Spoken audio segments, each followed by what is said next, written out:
তিনি হলেন তোমাদের শ্রেষ্ঠ আইকন, তিনি হলেন তোমাদের মডেল, তিনি হলেন তোমাদের আদর্শ। ওই রাসূলকে আদর্শ মহামানব মেনে নাও, তোমরা জীবনটাকে ধন্য করতে পারবে। যদি বলা যাবে না, ওই রাসূলকে আদর্শ বানাতে বলা হয়েছে। এখন বিশ্ব নবীকে জানতে হলে রাসূল সম্বন্ধে আমাদের একটু পড়াশোনা করা লাগে। আমি যদি প্রশ্ন করি, বিয়াদবি নেবেন না, আপনাদের মতো নামাজি দিনদার মানুষকে লজ্জা দেওয়াটা আমার জন্য চরম বিয়াদবি, এটা আমার জন্য বড় কষ্টকর। আমি শুধু আপনাদেরকে একটু নাড়িয়ে দিতে চাই, মনকে একটু প্রশ্ন দিয়ে ভাবার জন্য।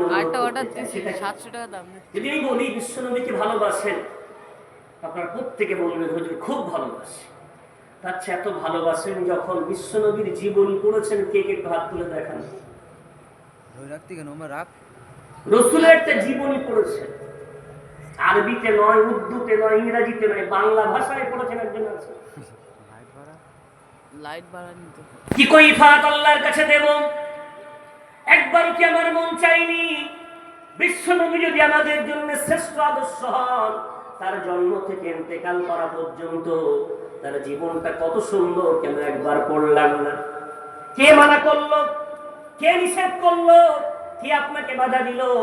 40 বছর ধরে জলসা শুনলাম, 50 বছর ধরে জলসা শুনলাম, আপনাদের দোষটা না দোষটা আমাদের মতো একদল বক্তা, আমরা নেতা হয়ে আমরা আপনাদেরকে সঠিক পথের দিশা দিতে এসে পকেট ভরিয়ে গলার কণ্ঠ শুনিয়ে পালিয়ে গেছে। না না না, আমাদের বড় দায়িত্ব ছিল উম্মতকে সতর্ক করা। বিশ্বনবীকে জানতে হলে রাসূল সম্বন্ধে পড়া লাগে, লাগবে না? লাগবে। পড়েন না, ছোট্ট একটা রাসূলের জীবনী পড়ে দেখেন। জন্ম কত সালে, কত সালে বিয়ে করলেন, কি করলেন, জন্ম থেকে ইন্তেকাল, 63 বছরের জীবনটা একটু পড়লেই আপনি তাকে আইডিয়াল বানাতে পারবেন। আমার রাসূল সর্ব অবস্থাতেই আদর্শ। ছোট্ট একটা বাচ্চা জন্ম নিয়েছে, বাপ হারা, মা হারা, তার আদর্শ কি হওয়া লাগে? রাসূল দেখে না, ছোট বাচ্চারা, আমার নবী ছোট্টবেলায় বাচ্চাদের আদর্শ। যুবক হয়ে গেছে, যুবক বয়সে তার কাজ কি দেখে নাও, হিলফুল ফুজুল সংগঠনের দায়িত্ব নিয়েছে। 25 বছর বয়স, বিয়ে করার পরে তার দায়িত্ব কি? তাকিয়ে দেখো, মুহাম্মদ সাল্লাল্লাহু আলাইহি ওয়াসাল্লাম নিজের স্ত্রী খাদিজার হাত বাটাচ্ছেন, রান্না করে দিচ্ছেন, তরকারি বেছে দিচ্ছেন, ঘরের কাজে খাদিজাকে সঙ্গ দিচ্ছেন। তাকিয়ে দেখো, রাসূল এখন 40 বছর বয়স, ওহী নাযিল হচ্ছেন। একজন আদর্শ নবী, একজন আদর্শ রাসূলের কাজ কি? তাকিয়ে দেখো, পেয়ে যাবে। এরপরে তাকিয়ে দেখো, তিনি একজন ইমাম, ইমামের দায়িত্ব কি? আবার দেখো, তিনি একজন পীর সাহেব, রাতের গভীর অন্ধকারে কি করে আল্লাহর ইবাদত করে। আবার তাকিয়ে দেখো, তিনি একজন সেনাপতি, যুদ্ধের ময়দানে কি করে তার সৈন্য পরিচালনা করেন। আবার তাকিয়ে দেখো, তিনি একজন নানা, তার নাতিদের সাথে কি আচরণ করেন। আবার তাকিয়ে দেখো, তিনি একজন বাপ, বাচ্চাদের সাথে কেমন আচরণ করেন। এক কথায় এমন কোন ময়দান নাই যে ময়দানে আমার নবীর চরিত্র নাই, যদি বলা যাবে না। ওই জন্য রব্বুল আলামিন পারা নম্বর 21 পৃষ্ঠা নম্বর 17 সূরার নাম সূরা আহজাবের মধ্যে আল্লাহ বলেন, আন-নাবিয়্যু আওলা বিল মুমিনিনা মিন আনফুসিহিম। ও দুনিয়ার মানবেরা, আমার নবী মুহাম্মদ, আমি আল্লাহ তাকে এত দামি বানিয়েছি, তিনি যেন তোমাদের জীবনের চেয়ে বেশি মূল্যবান হয়। যদি বলবেন না, জীবনের চেয়ে দামি বানাবে আমার রাসূলকে, তবেই হবে তোমরা আমার প্রিয়। কেন? আমার রাসূলকে যদি জীবনের চেয়ে প্রিয় বানাতে পারো, এই আয়াত তো বারবার শুনেছেন, এক দুবার না, জীবনে বহুবার শুনেছেন। পারা নাম্বার 3 পৃষ্ঠা নম্বর 13 সূরার নাম সূরা আলে ইমরান।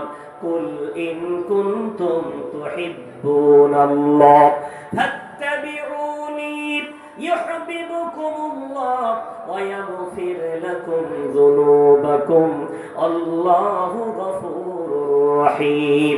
নবী মুহাম্মদ বলে দাও, আল্লাহর ভালোবাসা তোমাদের অন্তরে যদি ন্যূনতম থাকে, আল্লাহকে যদি ভালোবাসার দাবি তোমরা করে থাকো, আমি রাসূল বলছি আমাকে মেনে নাও, আমার রাস্তায় চলো, আমার সুন্নাতগুলো মেনে নাও। আমার সুন্নাত যত মানবে, দুটো লাভ তোমাদের হবে, আল্লাহ তোমাদের ভালোবাসবে। নাম্বার 2, তোমাদের জীবনের যত পাপ আছে, আমার সুন্নাত যত মানবে, ওই পাপগুলো আমার আল্লাহ মোচন করে দেবেন, জোরে বলা যাবে না। বিশ্ব নবীকে আল্লাহ জীবনের চেয়ে দামি বানালেন কেন? কেউ বলেন তো? আমাদের কাছে সবচেয়ে পৃথিবীতে দামি জিনিস, মানুষের কাছে সবচেয়ে দামি জিনিস জীবন, ঠিক না বেঠিক? সবচেয়ে দামি জীবন। বাঙালি এত চালাক, 40 বছর ধরে ওই জীবনের পরোয়া না করে পরিশ্রম করে, খুব খাটে, রাত দিন এক করে দেয়, প্রচুর টাকার অ্যাসেট তৈরি করে, আর বাকি 20 বছর ওই জীবনটাকে সুখে রাখার জন্য 40 বছর ধরে ইনকাম করা পয়সাগুলো এবার ওর দেহটাকে, ওই জীবনটাকে সাজিয়ে গুছিয়ে তোলার জন্য ব্যয় করে। এই হলো জীবন। ভাই আমার, এই যে এত দামি জীবন, যার জন্য এত কিছু করছি, ওই জীবনের চেয়ে রাসূলকে আল্লাহ দামি বানিয়েছেন কেন? কারণটা আমি আপনি এখন দেখতে পাচ্ছি, রাস্তাঘাটে বিপদ, যেখানে সেখানে বিপদ, অ্যাক্সিডেন্ট হতে পারে, যখন তখন আমি দুনিয়া থেকে চলে যেতে পারি। তো কেউ যদি মনে করি জীবনটাকে বাড়ি রেখে বাইরে যাব, সম্ভব? জীবনকে যদি আমি দেহ থেকে আলাদা করি, আমি হয়ে যাব লাশ। জীবন কোনোদিন দেহ থেকে আলাদা করা যায়। তো সেই জীবন দামি হওয়ার পরে তাকে যদি দেহ থেকে আলাদা না করা যায়, ওই রাসূলের সুন্নাত অর্থাৎ বিশ্ব নবীর আদর্শ জীবনের চেয়ে দামি, মানে রাসূলকেও কখনো বাদ দিয়ে কোথাও যাওয়া যাবে। সুবহানাল্লাহ বলবেন না? তার মানে আপনি ইস্তেনজায় যাবেন, নবী দরকার।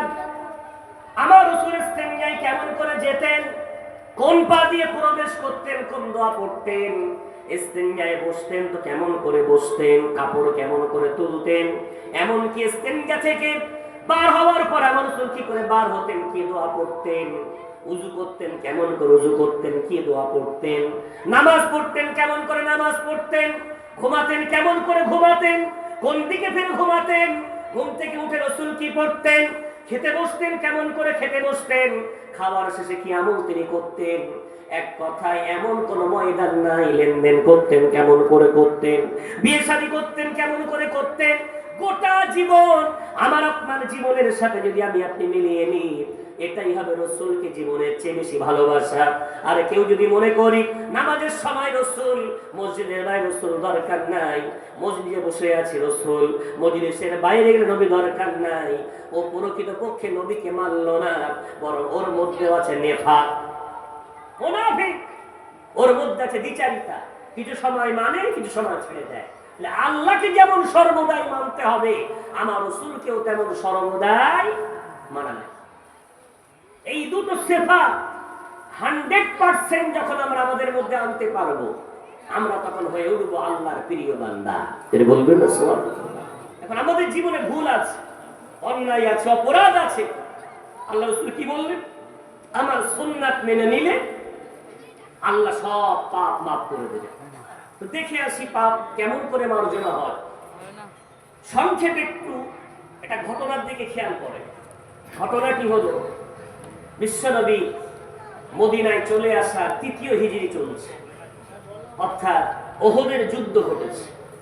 ওহদের যুদ্ধে সাহাবাদের প্রথম জয়, ভুলের কারণে আবার সেই জেতা যুদ্ধ হারে পরিণত হয়েছিল। ঘটনা মনে হয় আপনারা জানেন, ওই জন্য আমি আর ওদিকে যেতে চাইছি না। তবে এই হারের পিছনে যে কারণটা ছিল, সেটা ছিল বিশ্বনবীর আদেশ অমান্য করা হয়েছে। বিশ্বনবী ওহদের প্রান্তরে একটা সাহাবাদের দল গিরিপথে দাঁড় করিয়ে বলেছিলেন, তোমরা তীর ধনুক নিয়ে দাঁড়িয়ে থাকো, যুদ্ধে জয় হোক পরাজয় হোক, আমি আদেশ না দেওয়া পর্যন্ত গিরিপথ তোমরা ছাড়বে না। প্রথম দিকে যখন ওহদে সাহাবাদের বিরাট জয় দেখা দিল, গিরিপথের সাহাবাদের মধ্যে মতবিরোধ হলে ইখতিলাফ হয়ে গেল। তারা বলল, জিতে গেছি কেন আর দাঁড়িয়ে থাকবো। সেনাপতি বারবার মানা করা সত্ত্বেও তারা শুনলো না, সব নেমে এলো। ওদিকের সেনাপতি খালিদ বিন ওয়ালিদ তখনও মুসলমান হননি, ওই গিরিপথ দিয়ে উল্টো আক্রমণ শুরু করলো। কি হলো? 70 জন সাহাবা শহীদ হয়ে গেলেন। 70 জন। আজ ওহদের প্রান্তরে গেলে যেন মনে হয় সাহাবাদের আত্মনাদ চতুর্দিক থেকে দিয়ে আসছে। সবচেয়ে বড় কষ্টকর যেটা হলো, বিশ্বনবীর চাচা আমিরে হামজা রাদিয়াল্লাহু তাআলা শহীদ হয়ে গেলেন, এবং তাকে শহীদ করলো এক গোলাম ওয়াহশী ইবনে হারব। এবং তাকে শুধু শহীদ করেনি, বরং তাকে শহীদ করার পরে তাকে মুসলা করা হলো। মুসলা তার আঙুলের মাথাগুলো, তার কান, তার নাক, তার জিভ, তার চোখ উপড়ে ফেলা হলো এবং তার বুকটা চিরে কলিজা বার করে হিন্দা খেতে খেতে নাচলো, গলায় হার পরে অঙ্গের হার। এখন বলেন, এটাকে শরীয়তের দৃষ্টিতে ছোট অপরাধ না বড় অপরাধ? কে তিনি রাসূলের চাচা? কে তিনি বিশ্বনবীর বিরাট বড় সাহাবা আমির হামজা রাদিয়াল্লাহু তাআলা আনহুর ছোট্ট একটা ইতিহাস মাথায় রাখেন। ওনাকে ইসলাম ধর্ম গ্রহণ করার জন্য আমার রাসূল আহ্বান করেন। বিশ্বনবী যখন ঈমান সাহাবাদের মাঝে তুলে ধরছেন, মানুষকে আহ্বান করছেন আল্লাহর পথে, চাচা আমির হামজা বিরাট বড় একজন সৈনিক যোদ্ধা ছিলেন, প্রথম থেকে বিরাট শক্তিশালী এবং তার অভ্যাস ছিল জঙ্গলে গিয়ে শিকার করা।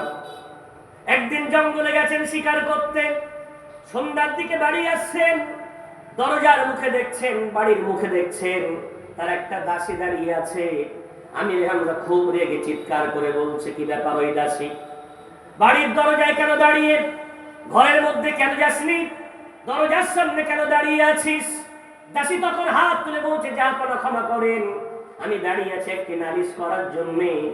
আপনার ভাই মুহাম্মদ, তার মা নাই, তার বাবা নাই, তার দাদা নাই, তাকে সাহায্য করার কেউ নাই বলে তাকে মানুষ এত অত্যাচার করবে, এত কষ্ট দেবে, এটাকে সহ্য করে নেওয়া যায়? কি হয়েছে বল? আপনার ভাই মুহাম্মদ আজকে মানুষকে দিনের পথে আহ্বান করছিল, এমন সময় আবু জেহেল আবু লাহাব তাকে ঘিরে ধরে বাকমা তুলে গালি দিয়েছে, তাকে ধাক্কা দিয়েছে, গলা ধাক্কা দিয়েছে, ছোট বড় কথা বলেছে। আমির হামজা শোনা মাত্রই তার মেজাজ গিয়েছে গরম হয়ে। মুহাম্মদ দুর্বল হতে পারে, বাবা মাহারা হতে পারে, এই অত্যাচার হবে তা মেনে নেওয়া যায় না।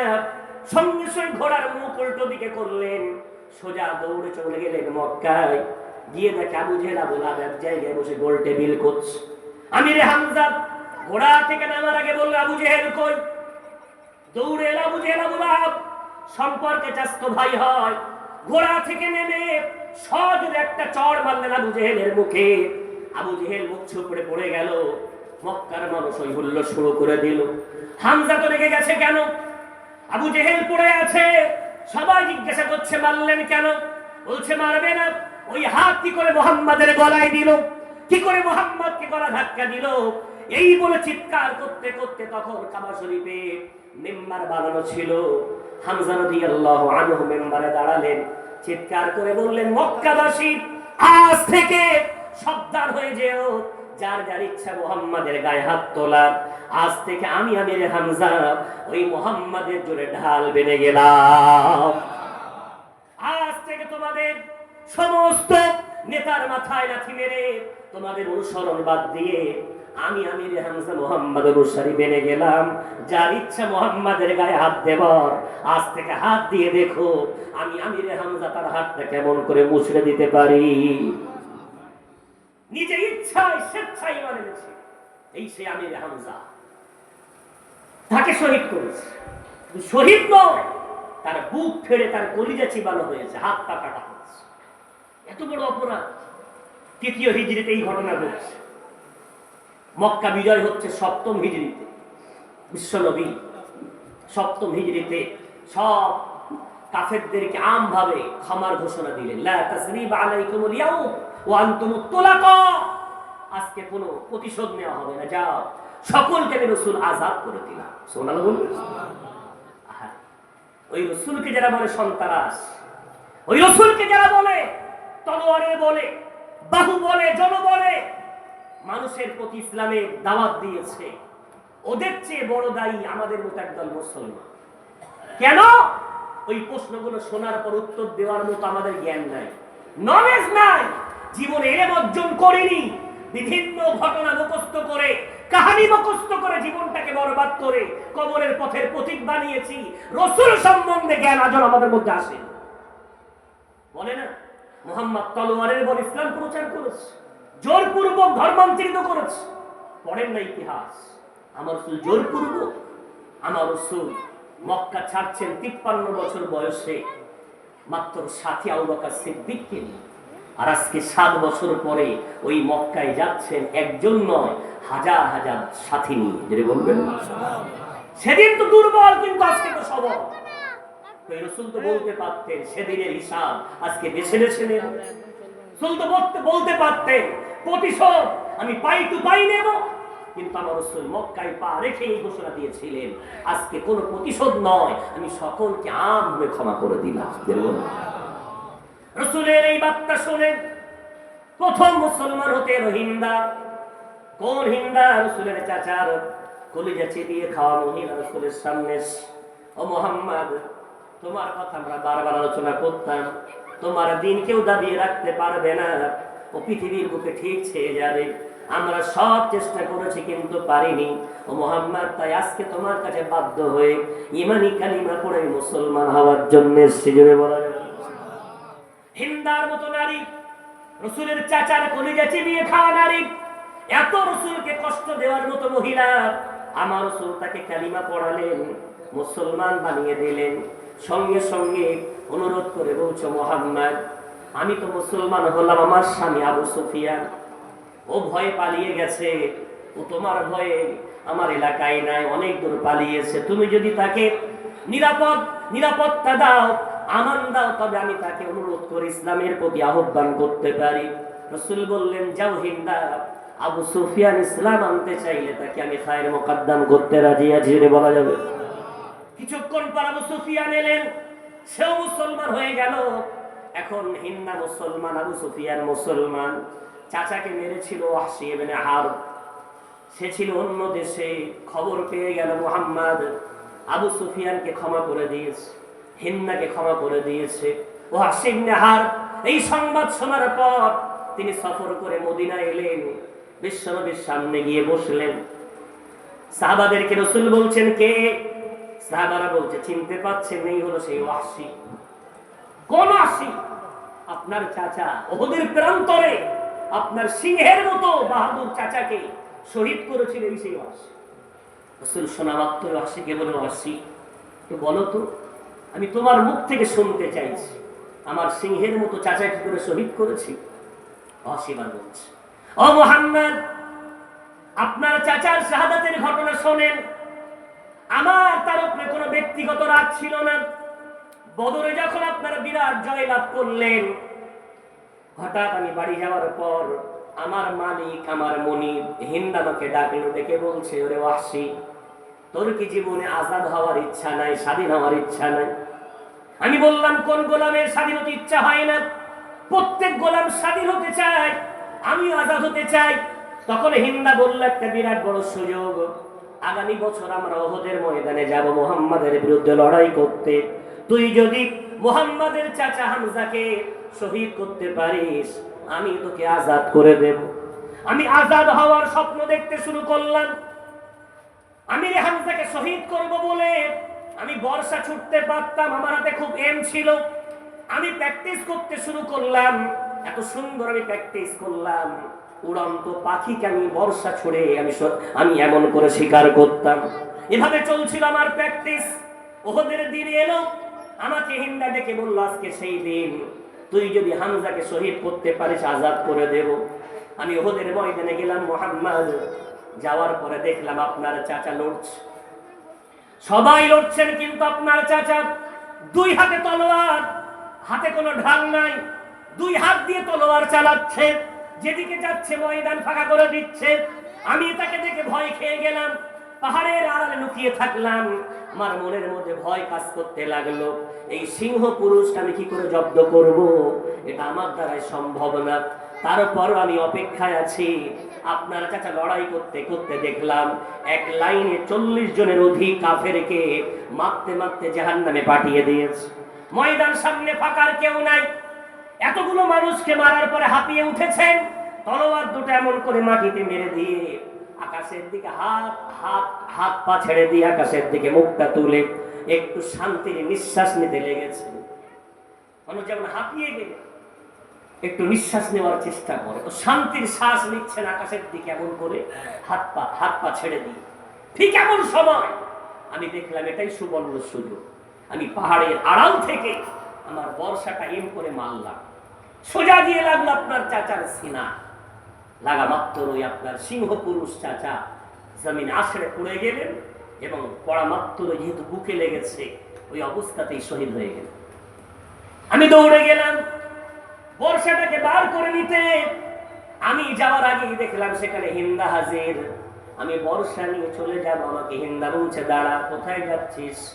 আমি বললাম এই তো আজাদ, আপনি বলেছিলেন হামজাকে শহীদ করলে তুমি স্বাধীন, তাই চলে যাচ্ছি। বলে না, এখনো তুই শহীদ হসনি, অঙ্গীকার ভঙ্গ করছেন। বলে না, ওরে অসি দাঁড়া, অঙ্গীকার ভঙ্গ নয়, এখনো তোর কাজ শেষ হয়নি, খঞ্জরটা নেই, খঞ্জরটা নেই, ওই হামজার আঙুলের মাথাগুলো কাট। আমি অসি খেতে ফেললাম, হিন্দাকে বললাম হিন্দা আমি পারবো না, এটা মানুষের কাজ নয়। শহীদ হয়ে যাওয়ার পর তার সাথে এমন কাজ করাটা এটা মানবতা বিরোধী কাজ, আমি পারবো না। হিন্দা তৎক্ষণাৎ বলে উঠলো, তুই যদি না পারিস তোকে আমি আজাদ করতে পারবো না। আমি তো মেরেছিলাম ওই জন্যই যে আমি আজাদ হয়ে যাব, কিন্তু হিন্দা অঙ্গীকার ভঙ্গ করলো। ওখানে দাঁড়িয়ে আমাকে খঞ্জর দিয়ে বলল, আমার হাতের এই খঞ্জর নিয়ে আঙুলগুলো কাট। আমি তখন বাধ্য হয়ে আপনার সিংহ পুরুষ চাচার হাতটা ধরলাম, কত ভারী হাত।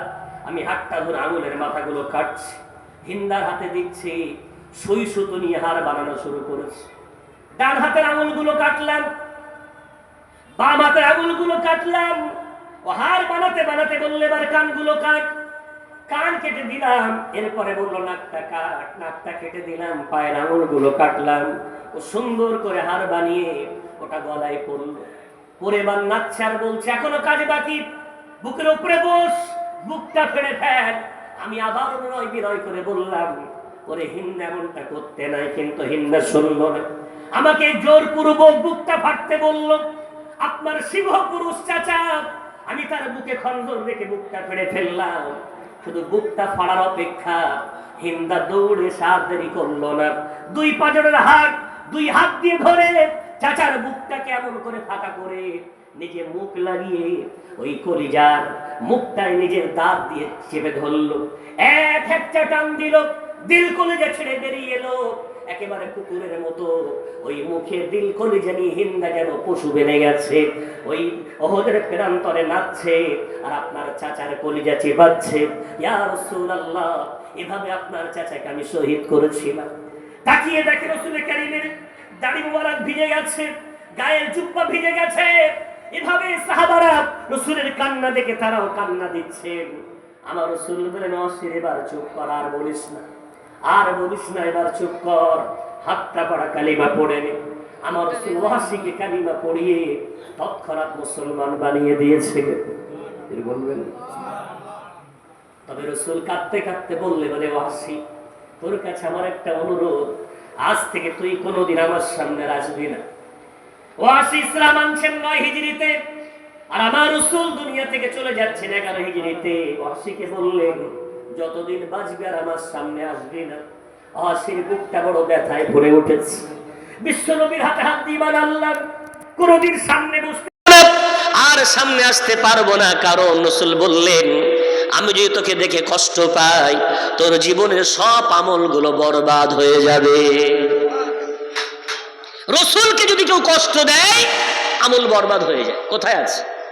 পারা নম্বর 26, পৃষ্ঠা নম্বর 14, সূরার নাম সূরাতুল হুজুরাতের মধ্যে আল্লাহ পাক রব্বুল আলামিন বলেন, يا أيها الذين آمنوا لا ترفعوا أصواتكم فوق صوت النبي ولا تجهروا له بالقول كجهر بعضكم لبعض أن تحبط أعمالكم وأنتم لا تشعرون।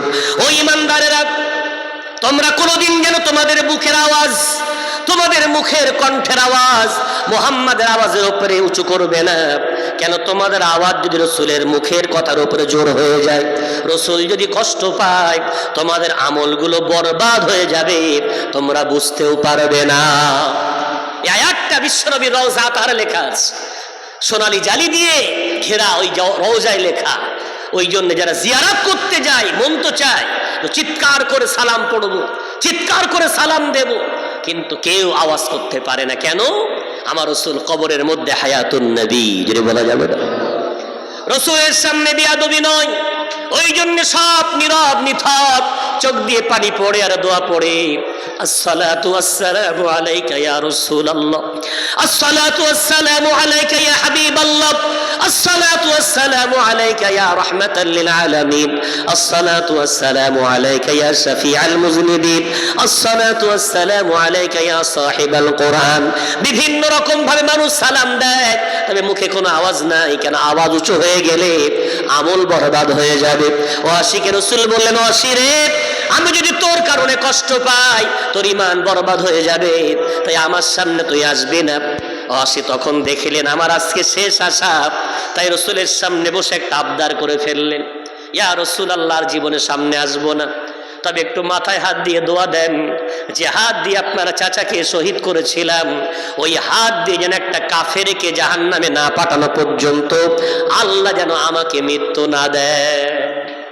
যেটা বলবেন না, কাফারা আদায় করতে পারি, যে হাত দিয়ে আপনার চাচাকে শহীদ করে আপনাকে কষ্ট দিয়েছি, ওই হাত দিয়ে একটা কাফেরের গর্দান কেটে আমি যেন আপনার মনটাকে খুশিতে ভরিয়ে দিতে পারি। যেটা বলবেন না, বিশ্বরে মাথায় হাত দিয়ে দোয়া দিলেন, ও আসি যাও দোয়া দিলাম, আল্লাহ যেন তোমার হাত দ্বারায় ইসলামের একজন বড় শত্রুকে নিপাত করে দেয়। এই দোয়াটা কবুলও হয়ে গেল। যেটা বলবেন না সুবহানাল্লাহ। রাসূল ইন্তেকাল করলেন, কোনোদিন ওয়াসি সামনে আসেন। আবু বকর সিদ্দিক 2 বছর বাদশা ছিলেন, সেই সুযোগ এলো না। ওমরে ফারুক যখন বাদশা হলেন, সেই সময় মুসাইলিমা বিন কাজ্জাব, একজন মিথ্যা নবী দাবিদার, দাবি করলো মুহাম্মাদের পরে আমি হলাম নবী। শাম দেশে নবী দাবি করে বসলো। ওমরে ফারুক তার বিরুদ্ধে যুদ্ধের ঘোষণা দিলেন। ওমর ওয়াসিকে ডেকে বললেন, ওয়াসি, বিশ্ব নবীর দোয়া তোর মনে আছে? বলে হ্যাঁ। কি দোয়া দিয়েছিলেন? বলে দোয়া দিয়েছিলেন আমার দ্বারা যেন ইসলামের একটা শত্রু নিপাত হয়ে যাক। ওমর বললেন, তাহলে তোমার যখন মনে আছে প্রস্তুতি নাও। সেই বর্ষা বার করলো, সেই খঞ্জর বার করলো, মুসাইলামার বিরুদ্ধে যুদ্ধে অংশগ্রহণ করলেন ওয়াসি। আল্লাহর কি শান! ওয়াসি যুদ্ধে অংশগ্রহণ করার কিছুক্ষণ পর মুসাইলামার বুকে 2টো তীর এসে লাগলো। মুসাইলামা জমিনে পড়ে গেল, তবে বেঁচে আছে। দৌড়ে গেল ওয়াসি, হাতে ছিল বর্ষা, বুকে বসিয়ে দিল, খঞ্জরটা কোছর থেকে বার করলো, করে মাথার চুলটা ধরে নিল।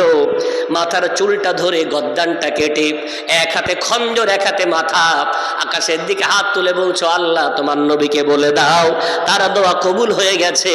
যে হাত দিয়ে তার চাচাকে শহীদ করেছিলাম, ওই হাত দিয়ে মিথ্যা নবী দাবিদার তার গদ্দানটা আমি কেটে নিয়েছি। বলে বলা যাবে বিশ্বনবী হাবিবুল্লাহ জনাবে মুহাম্মদুর রাসূলুল্লাহ সাল্লাল্লাহু আলাইহি ওয়াসাল্লামের এই সাহাবার ঘটনা থেকে বোঝা যায় এত বড় বড় পাপীদেরকে আল্লাহ ক্ষমা করেছেন কিসের বিনিময়ে?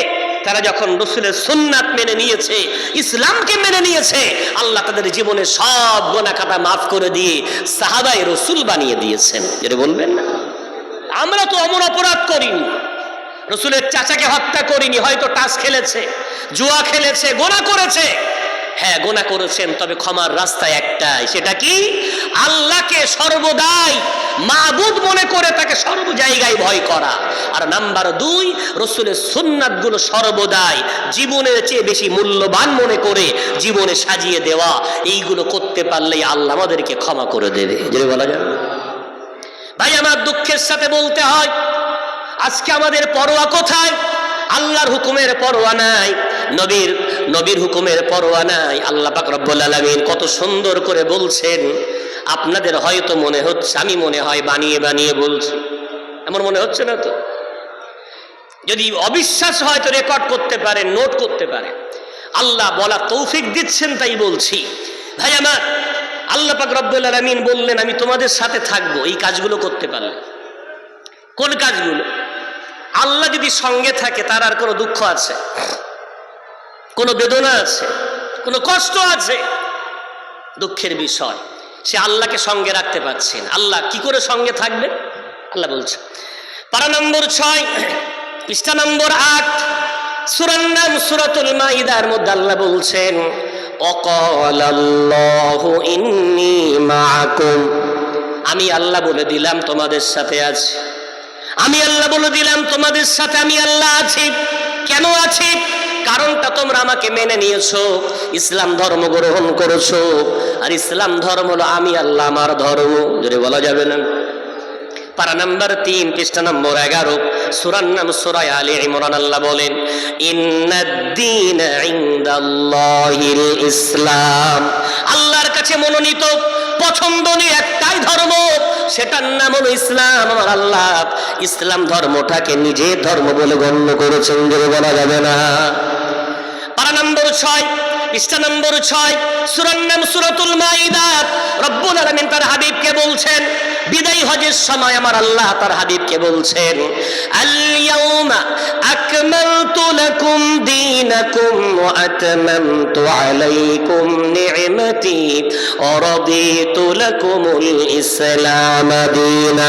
ও মুহাম্মদ, আজকের দিনে আমি আল্লাহ আমার দ্বীনটাকে পরিপূর্ণ করে দিলাম, আমার নিয়ামতগুলো পরিপূর্ণ করে দিলাম, আর কিয়ামত পর্যন্ত তোমাদের জন্য ইসলাম ধর্মটা আমি আল্লাহ পছন্দ করে নিলাম, বলে বলা যাবে না। সেই মুসলমান তাদেরকে তো আল্লাহ বলবেই তোমাদের সাথে আছে, তবে আল্লাহ শর্ত দিলেন এই 5টা কাজ করে দেখাও, আমি আমার অঙ্গীকার পূর্ণ করে দেখাবো। কয়টা কাজ দিয়েছে? 5টা কাজ। এটা আমি আপনাদেরকে বিস্তারিত বলে আমি আমার সমাপ্তের দিকে নিয়ে যাওয়ার চেষ্টা করব। আমা তৌফিক ইল্লা বিল্লাহ। আপনাদের কষ্ট হচ্ছে না তো? কথা বুঝতে অসুবিধা হচ্ছে না তো? আল্লাহ পাক রব্বুল আলামিন 5টা দায়িত্ব দিলেন। নম্বর 1, লাইন আকামতুমুস সালাতা, প্রথম নাম্বার আল্লাহ বললেন তোমরা যদি নামাজ প্রতিষ্ঠিত করো। আল্লাহ বললেন না লাইন আদাইতুমুস সালাতা, নামাজ যদি আদায় করো বললেন না, কি বললেন? নামাজ প্রতিষ্ঠিত করো। প্রথম নাম্বার, আমি আল্লাহ তোমাদের সাথে আছি। আমরা নামাজ প্রতিষ্ঠিত করেছি, আমরা নামাজ পড়েছি, প্রতিষ্ঠিত করি। আপনি বলবেন তার মানেটা কি? পড়ার প্রতিষ্ঠিত করার কি পার্থক্য আছে? পড়া হলো নিজে দায়িত্ব নিয়ে পড়েছি, আর প্রতিষ্ঠিত করা নিজে পড়েছি, নিজের অধীনস্থ যারা তাদেরকে পড়িয়েছি, এর নাম হলো প্রতিষ্ঠিত করা। যেটা বলবেন ভাই আমার, বাবাজি আমার, আজকে হয়তো বলছেন বাবরি মসজিদ ধ্বংস করে দেওয়া হয়েছে, রাম মন্দির বানানো হয়েছে, তার জন্য খুব কষ্ট পেয়েছি। আমি বলছি ভাই কেন কষ্ট পেলেন? বলে কষ্ট পাবো না, আল্লাহর ঘর ভেঙে ফেলা হয়েছে, ওই জন্য আমি কষ্ট পেয়েছি। এখন আমি আপনাকে যদি বলি আপনি কি ভেঙেছেন? বলবেন না। যারা ভেঙেছে তাদেরকে সহযোগিতা করেছেন? বলবেন না। নাম্বার 3, আপনার বাড়ি কি অযোধ্যায়? বলবেন না। তাহলে বাবরি মসজিদ ভাঙার জন্য আপনার কি কিয়ামতের দিন আল্লাহ ধরবে? উত্তর না। কেন? আমি ভাঙিনি, সহযোগিতাও করিনি, আমার বাড়ি ওখানে নয়, ওই জন্য আল্লাহ আমাকে ধরবে না। তারপরও কষ্ট হয়, আল্লাহর ঘরটা ভাঙা হয়েছে। এখন যদি সত্যি কষ্ট হয় একটু বলেন তো, ওই বাবরি মসজিদ মূল জায়গা ছিল যেখানে, ওটা ছিল সেজদা দেওয়ার জায়গা। কি দেওয়ার জায়গা? সেজদা দেওয়ার জায়গার নাম মসজিদ।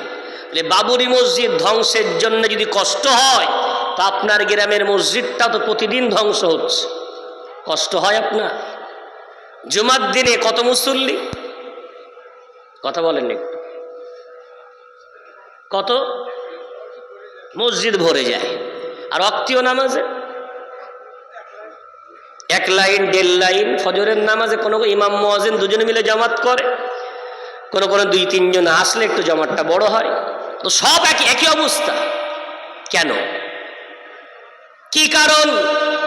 যারা জুমার দিনে আসে ওরা কারা? যারা ওয়াক্তি আসে ওরা কারা? সবাই কিন্তু মুসলমান, কিন্তু দুঃখের বিষয় মুসলমান কোরআন জানে না। ওই জন্য ভুল পথের পথিক। কোরআনটাই হলো মানব জাতির সবচেয়ে বড় গাইড বুক, যদি বলা যাবে না। আমরা তো মানুষ মারা গেলে মাথার কাছে তেলাওয়াত করার কিতাব মনে করেছি, ওটা মরার আগে নয়, মরার আগে জীবন দেখানোর কিতাব মেনে নেন, জীবনটা গড়ে যাবে। মরার পরে মাথার কাছে তেলাওয়াত করে কত লাভ, আর মরার আগে পড়ে দেখেন কত লাভ, ইনশাআল্লাহ পরিষ্কার হয়ে যাবে।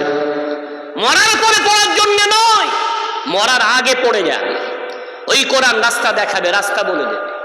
জি, জুমার নামাজ যারা পড়েন, ভরিয়ে তোলেন মসজিদ, তাদের কাছে বিনয়ের সাথে অনুরোধ, জুমার নামাজ আল্লাহ কবার পড়তে বলেছে?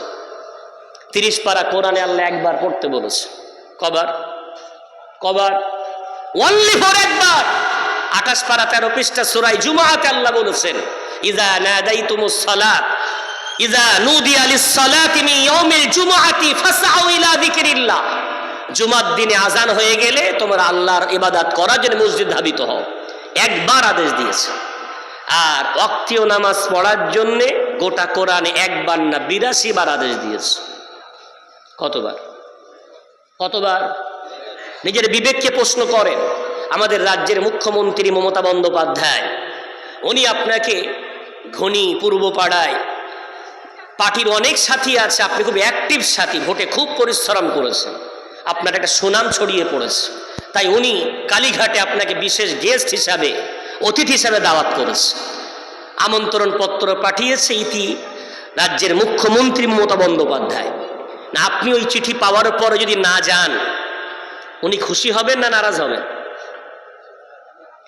মুখ্যমন্ত্রী খুশি হবেন না রেগে যাবেন? রেগে যাবেন যে আমি মনে করলে ওই জায়গায় অন্য একটা মানুষকে ডাকতে পারতাম, অত স্পেশাল গেস্ট বানালাম, অথচ আমার দাওয়াতে এলো না। একটা চিঠিতে যদি না যান এত রেগে যায়, যদি 82টা চিঠি দেয়, কথা বলেন, পার্টি থেকে বার করে দেওয়া, আপনাকে এলাকা ছাড়া করা হবে। 82 বার চিঠি পাঠালো, ওরটাকে ছাড়া দিল না। ও শুধু মুখে বলে আমার পার্টি করে, ও আসলে আমার ভালোবাসে। আমি বলেছিলাম এই ঘরটা আল্লাহর, আপনারা সবাই স্বীকার করেছেন। রব্বুল আলামিন ওই ঘরে আসার জন্য প্রতিদিন 82 বার করে ডাক দেয়, 82 বার আমন্ত্রণে সাড়া দেয় 10 জন। কজন? আর একবার আমন্ত্রণে যায় 100 জন। আল্লাহ কাদের বেশি ভালোবাসবে? জি, আমরাই বিপদ ডেকে এনেছি। বাবরি মসজিদ ধ্বংস হওয়ার জন্য অন্য কোনো জাতি দায়ী নয়, আমরাই দায়ী। কেন নিজের বাবরি মসজিদ রক্ষা করতে পারলাম না, ওই মসজিদের জন্য আমরা আন্দোলন চালাচ্ছি। তোমার আন্দোলন করা লাগবে না, কোনো প্রতিবাদ করা লাগবে না, তোমার গ্রামের বাবরি মসজিদের মান তুমি পূর্ণ করো, আমার আল্লাহ সব বাবরি মসজিদ তিনি হেফাজত করে দেখিয়ে দেবেন। বলবেন হুজুর কি করে হেফাজত হবে একটু বলেন।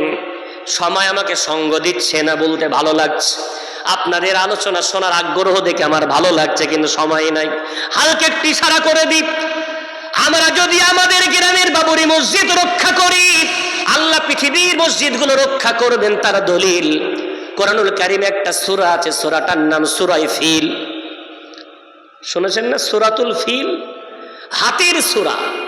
এই সূরাটার নাজিল হওয়ার কারণ হলো রাসূল কারীম যে বছর দুনিয়ার বুকে আসবেন, এই বছরটাকে বলা হয় আমুল ফিল।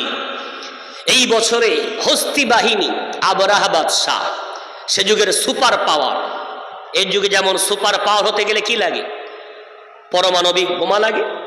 যার কাছে অ্যাটম বোম আছে, ওরাই হলো পৃথিবীর super power. Bharat super power, Pakistan super power, America super power, তুর্কি সুপার পাওয়ার, অর্থাৎ যাদের কাছে অ্যাটম বোম আছে এদেরকে বলা হয় সুপার পাওয়ার। তো সে যুগের সুপার পাওয়ার লড়াই হতো উটের পিঠে, ঘোড়ার পিঠে। হাতি দল কোনো বাদশার কাছে ছিল না, একজনের কাছে ছিল, সে হলো আবরাহা।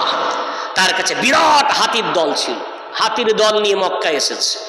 কি ব্যাপার? ওই মক্কা ভেঙে দিয়ে ও সামদেশে একটা আল্লাহর ঘর বানাবে, মানুষ যেন এই মক্কায় তওয়াফ না করে ওখানে তওয়াফ করতে যায়, ওতে বিজনেস হবে, মানুষ আসা যাওয়া করবে, এলাকা উন্নত হবে, ওর মনের আশা। এখন আবরাহা সৈন্য নিয়ে মক্কায় চলে এলো। মক্কার মুতাওয়াল্লি রাসূলের দাদা জান আব্দুল মুত্তালিব সংবাদ পেয়ে গেলেন আবরাহা এসে মক্কা ভাঙতে।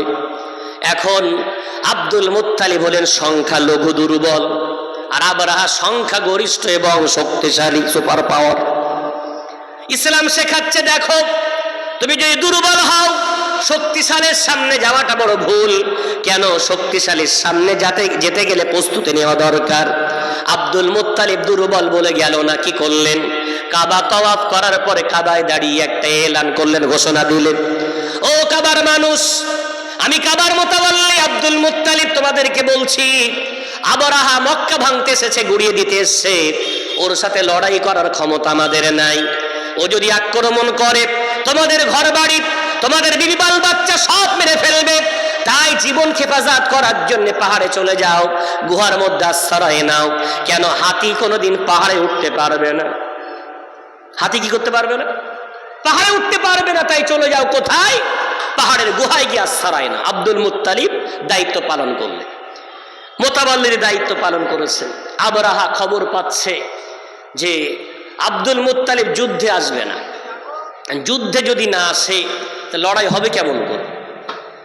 আর দুর্বল হোক সবল হোক, সামনে শত্রু না আসলে লড়াই জমে না। খুব টেনশনে পড়ে গেল আবরাহা, ফোন দিয়ে আটলো, এক কাজ করো, আব্দুল মুত্তালিবের উট চুরি করে আনো। উট চুরি করে আনলে ওরা খেপে যাবে, রেগে যাবে, আর রেগে গেলে আমাদের বিরুদ্ধে যুদ্ধের ঘোষণা দেবে। এই হলো প্ল্যান। আজকে আমাদের ওয়াকফের সম্পদ কারা যে ফোন দিয়াটা হচ্ছে, আমরা ভারতের বুকে ৭৫ বছর ইতিহাস সাক্ষী, আমরা কোনো অশান্তি কখনো করিনি। সুবহানাল্লাহ বলবেন না? আমরা শান্তিপ্রিয় মানুষ। আমাদেরকে ঠিক আবরাহা যেভাবে কৌশল চেলে আব্দুল মুত্তালিবকে রাগাতে চেয়েছিল, আজ আমাদেরকে রাগানোর চেষ্টা চলছে। এসব ইতিহাস আমি সময় পেলে হালকা টাচ করব, এগিয়ে চলেন। কি হলো? আব্দুল মুত্তালিব রাতের বেলা ঘুমিয়ে আছে, আবরাহার সৈন্যর ১০০ উট চুরি করে নিয়ে চলে গেল। সকালবেলা আব্দুল মুত্তালিব কাবায় এসে শুনছে তার উট নাই, রেগে গেলেন, তাড়াতাড়ি চলে গেলেন আবরাহার দরবারে। আবার আব্দুল মুত্তালিবকে দেখে বলছে, কে এটা? লোক বলছে, এই হলো কাবার মোতাওয়াল্লি আব্দুল মুত্তালিব। তাকে সৌজন্যতা দেখিয়ে বললে, আব্দুল মুত্তালিব কেন এসেছো? আমার উটগুলো কেন কেড়ে আনা হয়েছে, চুরি করা হয়েছে? যেই বলেছে আবার অট্ট হাসি দেয় আর বলে, ওরে আব্দুল মুত্তালিব, তুমি তো বড় স্বার্থপর, তুমি তো স্বার্থপর। যেই বলেছে আব্দুল মুত্তালিব রেগে গেছে। কেন স্বার্থপর? স্বার্থপর না, কাবা ভাঙতে এসেছি, কতদিন হয়ে গেল, তুমি একদিনে তো এলে না। আর যেই তোমার উটগুলো কেড়ে আনলাম, তুমি দৌড়ে এলে উট ছাড়াতে। তোমার নিজের মালের প্রতি এত দরদ, অথচ আল্লাহর ঘরের প্রতি তোমার কোনো দরদ নেই। ব্যাস, এই যেই বলেছে আবরাহা, আব্দুল মুত্তালিব সেদিন চিৎকার করে বলেছিলেন, আবরাহারে কান খুলে শুনে রাখ, কাবার প্রতি দরদ আছে কি নাই তুই কি করে বুঝবি? আমি হলাম উটের মালিক, উটগুলো রক্ষা করা আমার দায়িত্ব, আমার দায়িত্ব আমি পালন করব। কাবার মোতাওয়াল্লি আমি হতে পারি, তবে কাবার মালিক আমি নই। ওই কাবার মালিক, আসমানের মালিক, জমিনের মালিক আমার আল্লাহ, তিনি তার ঘরকে ঠিক হেফাজত করে দেখিয়ে দেবে। আবরাহার বিশ্বাস হলো না, তাই নাকি আসমানের মালিকের এত ক্ষমতা, আমার হস্তি বাহিনী রুখে দেবে। ঘোষণা দিয়ে দিল, যুদ্ধ শুরু হোক, কাবা ভাঙার জন্য এগিয়ে যাক। আবরাহা হুকুম দেওয়ার পরে হাতি দলকে আগিয়ে দেওয়া শুরু হলো, কিন্তু হাতি দল আগাচ্ছে না। একটু আগিয়ে গিয়ে সব দাঁড়িয়ে গেছে, মনে হচ্ছে যেন লোহার বেড়া দিয়ে তাদেরকে আটকে দেওয়া হয়েছে। হাতিকে এত মারা হয় যাচ্ছে না। হঠাৎ মাথার দিকে তাকিয়ে দেখে একদল পাখি, ছোট্ট ছোট্ট পাখি। কোরআনুল কারীমের এই সূরা আলাম তারা কাইফা ফাআলা রাব্বুকা বিআসহাবিল ফিল আলাম ইয়াজআল কাইদাহুম ফি তাদলিল ওয়া আরসালা আলাইহিম তায়রান আবাবিল তারমিহিম বিহিজারাতিন মিন সিজ্জিল ফাজআলাহুম কাআসফিন মাকুল। বলেন না সুবহানাল্লাহ। আল্লাহ বলছেন, তোমরা কি দেখোনি হস্তি বাহিনীর ষড়যন্ত্র তোমাদের প্রতিপালকের নস্যাৎ করে দিলেন। তাদের উপর আল্লাহ একদল আবাবিল পাঠালেন, তাদের মুখে ছিল ছোট্ট ছোট্ট পাথর। ওই পাথরগুলো তারা ফেলতে শুরু করলো, আর পাথরের আঘাতে হস্তি বাহিনী মাটির সাথে ধরাশয়ী হয়ে গেল। জোরে জোরে বলা যাবে না। তার আব্দুল মুত্তালিব সংখ্যালঘু, কি করেছিল? তার দায়িত্ব সে পালন করেছে, আর আমার আল্লাহ তার দায়িত্ব পালন করে দেখিয়ে দিয়েছে। জোরে বলা যাবে। আমি ওই জন্য আপনাদের হাতে ধরে নয়, পায়ে ধরে বলতে চাই, আপনারা আপনার গ্রামের বাবরি মসজিদের মান দেন, আল্লাহ ওই বাবরি মসজিদ আবার পৃথিবীর বুকে দাঁড় করিয়ে দেখিয়ে দেবে ইনশাআল্লাহ। আবার দাঁড়িয়ে যাবে ওই বাবরি মসজিদ, হাসতে হাসতে মাথা তুলে আবার দাঁড়াবে। আমরাই তো ধ্বংস করেছি, আল্লাহর ঘর এই জন্য বানানো হয়নি টাইলস লাগানো হবে, এসি লাগানো হবে, বিরাট রংচং করা হবে, খেজুরের পাতার ছাউনি হোক, খেজুর গাছের খুঁটি হোক, কিন্তু মসজিদ ভরে উঠুক। যেদিন থেকে আমার জাতি মসজিদ ভরিয়ে তুলবে, ওই মসজিদের মালিক ওই জাতিকে আবার মাথা উঁচু করে দেখিয়ে দেবে। আমার জাতি আমরাই ধ্বংস করেছে। বলবেন হুজুর খুব কষ্ট পেয়েছি, বাবরি মসজিদ ভেঙে রাম মন্দির বানানো হলো। আচ্ছা অত কষ্ট কেন পেলেন?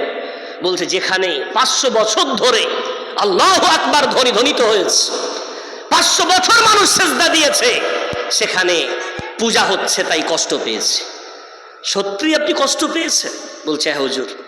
তাই বলছি তবে যদি সত্যি কষ্ট পান তো আপনার বাড়িতে তো একটা মন্দির আছে। যেই বলেছি লাভ মেরে উঠেছে, হুজুর আমার বাড়ি মন্দির নেই।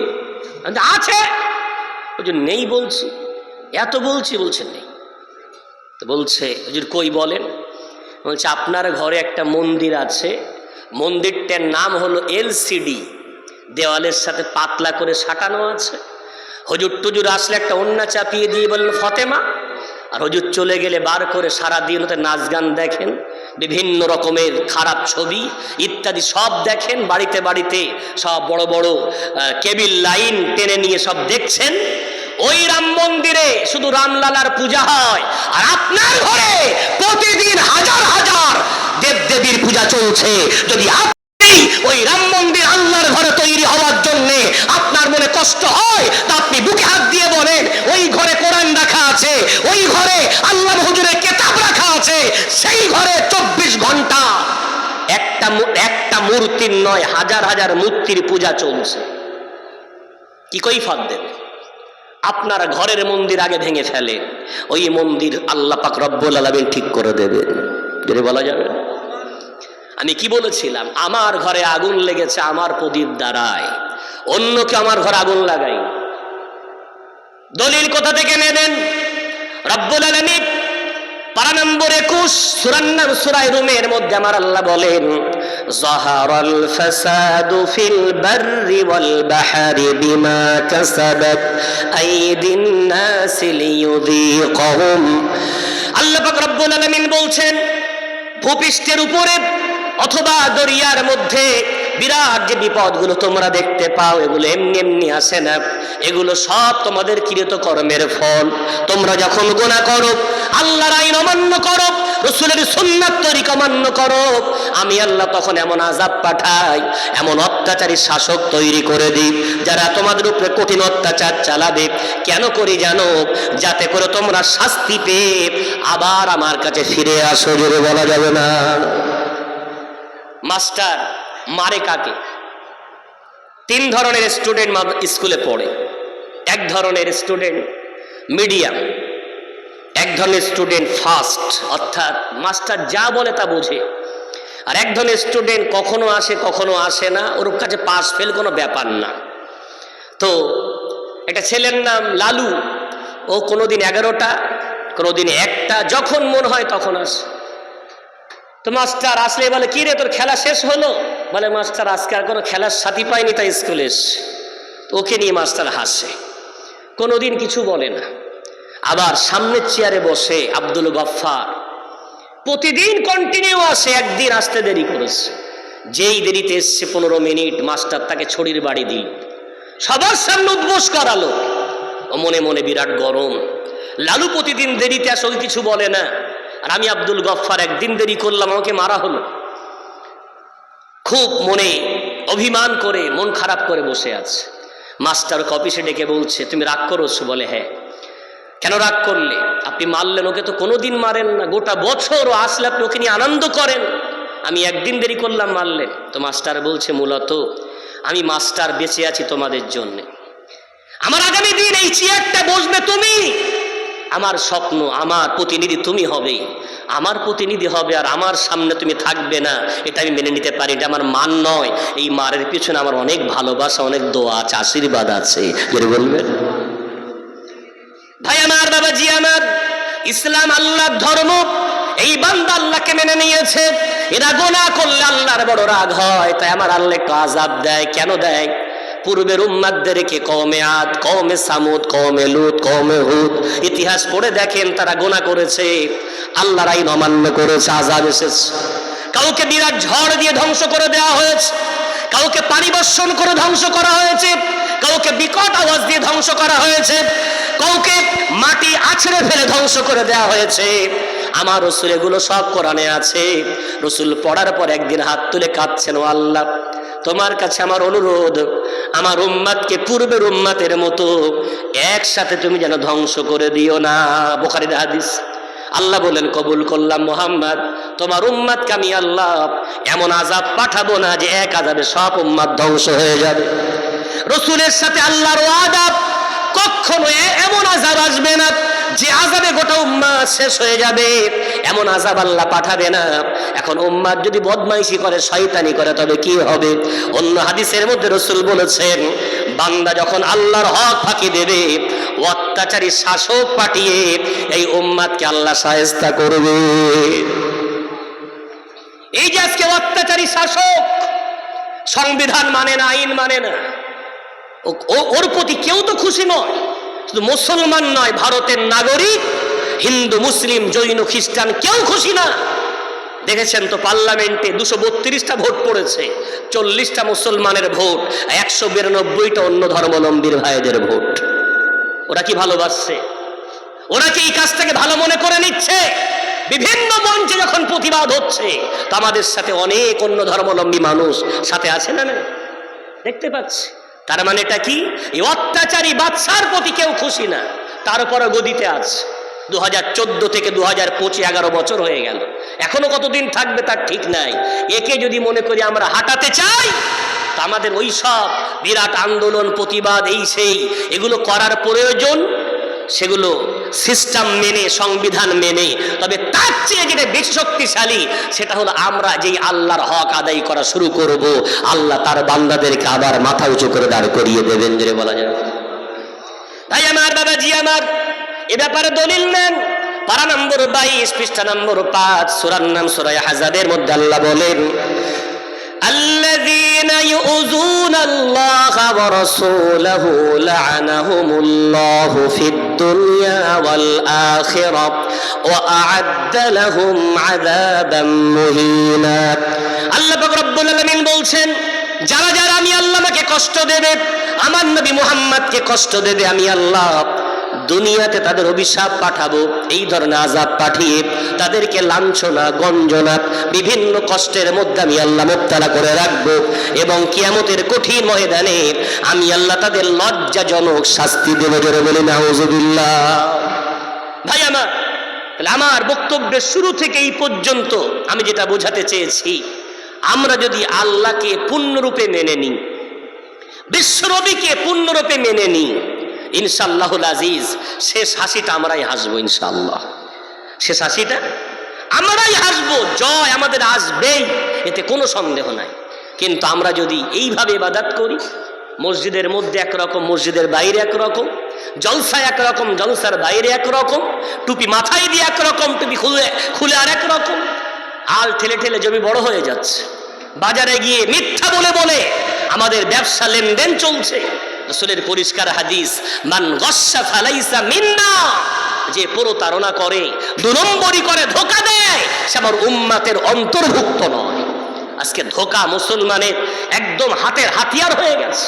মুখে দাড়ি, মাথায় টুপি, একবার না 5 বার হজ করেছে, 3 বার উমরা করেছে, ইশরাকের নামাজ পড়ে হাতে তসবিহ নিয়ে বাড়ি এসেছে।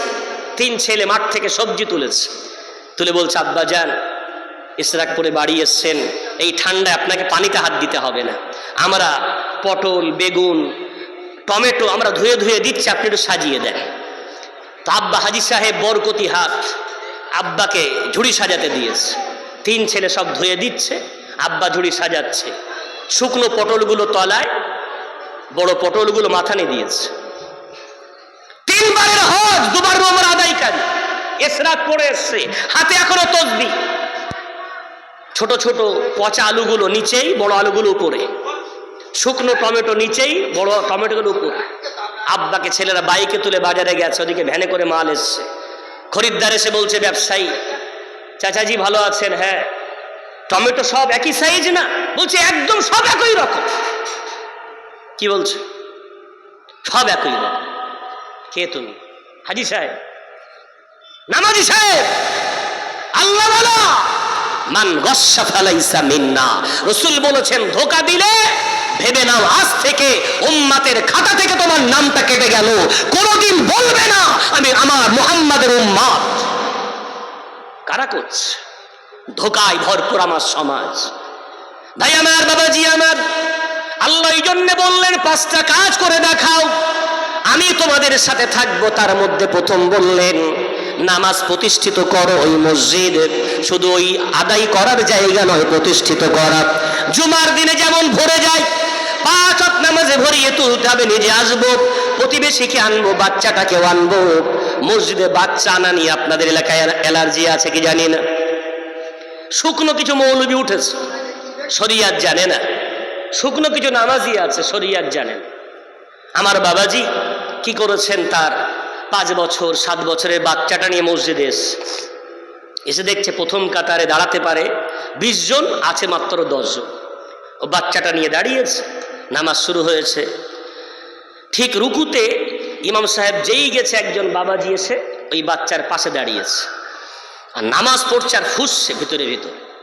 সালামটা যেই ফিরেছে, একদম দেরি নেই, ও আসসালামু আলাইকুম বলেছে কেনাও সন্দেহ আছে। সালাম ফিরিয়েই বলছে, ওই তোর কাণ্ডজ্ঞান আছে, বাচ্চাকে নিয়ে সামনে কাতারে দাঁড়িয়েছ, নামাজ কালাম কারো হবে? ওরে বাবা রে, ফতোয়ার ঠেলায় অন্ধকার। সালাম ফিরিয়েই ফতোয়া, বাচ্চা নিয়ে দাঁড়িয়েছ। ফতোয়া তুমি জানো? ও বাবাজি, কেন নামাজ হবে না? বলছে নাবালক বাচ্চা দাঁড়ালে যদি নামাজ না হয়, ফতোয়া আগে রাখেন, আপনি আগে দলিলে আসেন, যুক্তিতে আসেন। একটু বলেন তো দেখি, আপনি কবে নামাজ ধরেছেন? বয়স কত আপনার? বলে 55। নামাজ ধরেছেন কবে? বলে 35 বছর বয়সে। 12 বছর বয়সে ফরজ হয়েছিল, 35 বছর পর্যন্ত নামাজ পড়েননি, সওয়াব হয়েছে না গোনা? বলে বিরাট গোনা। কত বড় গোনা? গোনাই কাবিরা। নামাজ ছেড়ে দেওয়া ব্যক্তি জান্নাতে যাবে না। আল্লাহ পাক কোরআন স্পষ্ট ভাষায় 29 পারা 18 পৃষ্ঠা সূরা মুদ্দাসসির আল্লাহ বলেছেন, মা সালাকাকুম ফি সাকার। কেন তুমি জাহান্নামের মধ্যে এসেছো? বান্দা বলবে লাম নাকু মিনাল মুসাল্লিন, আমি নামাজ পড়িনি তাই জাহান্নামে এসেছি। 35 বছর ধরে নামাজ না পড়া ব্যক্তি তুমি, আজকে 10 বছর 20 বছর নামাজ পড়ছো, এত বড় গুনার পাহাড় তোমার মাথার উপরে আছে। তুমি দাঁড়ালে যদি নামাজ হয়, ওই বাচ্চা সম্মানে তুমি কি শরীয়ত জানো? রাসূলের হাদিস, 3 ধরনের বান্দার গোনা লেখা থেকে ফারিস্তাদেরকে আল্লাহ কলম উঠিয়ে রাখতে বলেছেন। যদি বলবেন না কয় ধরনের? 3 ধরনের। নম্বর 1, যারা পাগল, ওদের কোনো গোনা নাই, গোনা লেখা হবে না। নাম্বার 2, যারা বেহুশ, ওদের কোনো গোনা লেখা হবে না। নাম্বার 3, নাবালক বাচ্চা, ওদের কোনো গোনা লেখা হবে না। ওরা মসজিদে দৌড়াবে, ওরা হাসবে, ওরা সামনে দিয়ে যাবে, ওদের উযু থাকবে না, নামাজে আসবে, কোনো গোনা নাই, কোনো গোনা নাই। ওরা হুড়োহুড়ি করলেও কোনো গোনা নাই। কেন? আমার আল্লাহর ফারিস্তাদেরকে আমার আল্লাহ কলম তুলে রাখতে বলেছেন, জোরে বলা যাবে না। তোমার হয়তো জানা নাই, ওই বাচ্চার জন্যে, ওই নাবালক বাচ্চার বরকতে আল্লাহ গোটা মসজিদের মুসল্লিদের নামাজগুলো কবুল করে নিতে পারে। নামাজ প্রতিষ্ঠিত করতে হয়, বাচ্চা নিয়ে যান, সামনের কাতারে দাঁড় করান। কেউ যদি বলে নামাজ হয়নি, ওই নামাজের দায়িত্ব আমি নেব ইনশাআল্লাহ। ফতোয়া কি? রাসূলকে বলেন তো। রাসূল জুমার দিনে খুতবা দিচ্ছেন, খুতবা দেওয়া কি ওয়াজিব না? জুমার খুতবা কি ওয়াজিব? রাসূল খুতবা দিচ্ছে, হাসান হোসেন বারান্দায় দৌড়াচ্ছে। রাসূল খুতবা বন্ধ করেছেন, সাহাবাদের কাঁধ ফাঁকা করে বারান্দায় গেছেন, গিয়ে হাসানকে ডান বগলে, হোসেনকে বাম বগলে জড়িয়ে নিয়ে মেম্বারে বসিয়ে দিয়ে খুতবা শুরু করেছে। এবার বলেন, ও মুহাম্মদ, মসজিদ কি খেলার জায়গা? ও মুহাম্মদ, মসজিদ কি নাতিপুতির কোলে নেওয়ার জায়গা? যেই বলবেন রাসূল উত্তর দিয়ে বলবে, ইন্নাল হাসান ওয়াল হুসাইন সাইয়্যিদা শাবাবি আহলিল জান্নাত। অমন বলো না গো, আজকে আমার নাতিরা খেলছে, কিন্তু আগামী দিন এই নাতিগুলোই হবে যুবকদের জান্নাতের নেতা। জোরে জোরে বলা যাবে না। এই বাচ্চাগুলোকে মসজিদে আনেন, ওদেরকে মসজিদগামী করেন, অন্যথারা ক্লাবগামী হবে, ফাংশনগামী হবে। বিভিন্ন হারাম কাজের প্রতি আসক্ত তৈরি হবে। বাপ ছেলেটার হাত ধরে মসজিদে আনবে, মা নিজের বাচ্চার মাথায় টুপি পরিয়ে দেবে, দাদুর সাথে পাঠিয়ে দেবে, যা 5 ওয়াক্ত নামাজে মসজিদে গিয়ে নামাজ আদায় কর। ও দুষ্টুমি করলে ইমাম সাহেব ডেকে বলবে, বাবারা এটা আল্লাহর ঘর, দুষ্টুমি করতে নাই বোঝাবে, কিন্তু কোনোদিন বকা দেবে না, ওদের কাছতে মানা করবে না। ওরা আসুক, দৌড়াদৌড়ি করুক, ওদের প্রত্যেকটা সিজদা আমাদের সিজদার আগে আল্লাহর কাছে কবুল হয়ে যায়। মসজিদে নামাজ প্রতিষ্ঠিত করা লাগবে। আল্লাহ তাই বললেন, আমি তোমাদের সাথে থাকবো, একটা কাজ তোমরা করো। প্রথম নাম্বার, নামাজ প্রতিষ্ঠিত করো। নাম্বার 2, আতাইতুমুজ যাকাত, যাকাত প্রদান করো। আমি আল্লাহ তোমাদের সাথে থাকবো। ভাই আমার, বাবাজি আমার, আজকে যাকাত ফাঁকি দেওয়া শুরু হয়েছে। যাকাত ফাঁকি দিলে যে আযাবগুলো আসে, তার মধ্যে কঠিন আযাব হলো মৌসুম পাল্টে যাবে, সময়ে পানি হবে না, অসময়ে পানি, ঠান্ডা গরম পরিবর্তন হবে, ঋতুর পরিবর্তন ঘটবে, ফলন কমে যাবে, বিভিন্ন আযাব আসবে, ভূমিকম্প থেকে শুরু করে উল্কা বর্ষণ থেকে শুরু করে বিভিন্ন আযাব আসবে। আজকে বলে ভূমিকম্প আসছে না, আসছে না, কথা বলে দাবানল জ্বলছে না, জ্বলছে না, হচ্ছে। কিসের কারণ? যাকাত ফাঁকি দেয়। যাকাত এটা হলো এতিম মিসকিনের হক। বাড়িতে আসলে ধমক দেয়, বলে কত দেব? তোমার কপাল ভালো, মা তোমার কাছে নিতে আসছে, উচিত ছিল তোমাকে গিয়ে দিয়ে আসা, তোমার উপরে ফরজ ওয়াজিব। সেখানে আমরা ধমক দিই আর ছোট বড় কথা বলি। ভাই আমার, পুরুষের যাকাত ফরজ হওয়ার ব্যাপারে একটু দুর্বলতা আছে, এই কারণে যে পুরুষদের যাকাত অত সহজে ফরজ হয় না।